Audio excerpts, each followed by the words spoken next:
Walang pinipiling tao, oras o lugar ang sakuna, mula sa mga pagsubok ng kalikasan hanggang sa krimen at iba't ibang aksidente sa lansangan.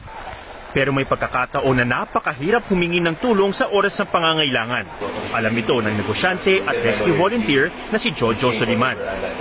Tawag sila ng tawag, wala siyang mahanap.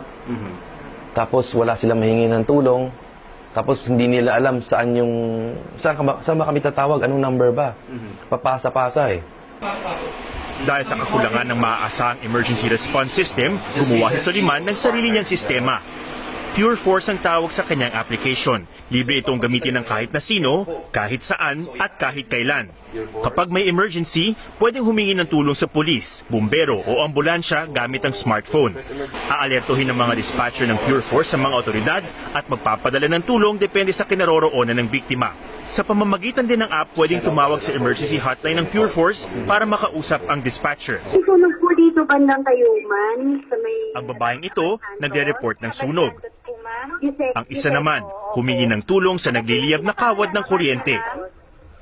Hindi raw titigil ang mga dispatcher hanggang sa matugunan ng isang emergency. Pero may mga pagkakataon daw na tila kulang sa listo at training ang ibang tauhan ng gobyerno.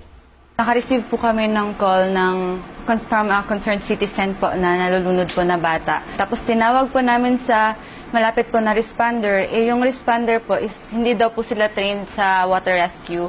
Nag-antay pa daw sila ng go signal from their head, parang gano'n. So natagalan po.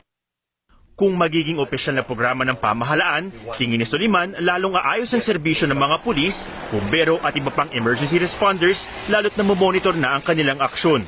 Sa ngayon, nasa 20,000 na raw ang gumagamit ng Pure Force app at meron na silang 146 partner LGUs sa buong bansa. Inalok na rin daw ni Soliman kay President-elect Rodrigo Duterte ang sistema at positibo daw ang pagtanggap ni Digong, lalo't matagal nang may central rescue system ang lungsod ng Davao. Ang exact words na sinabi ng presidente sa akin was, I cannot sign now as a mayor. I will sign this one as soon as I sit down as president.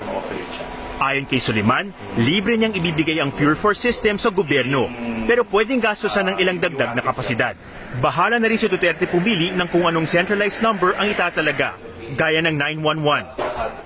Plano pang dagdagan ng Pure Force ang kanilang serbisyo para tumugon sa iba't ibang kaso gaya ng sexual harassment at pag-abuso sa mga OFWs.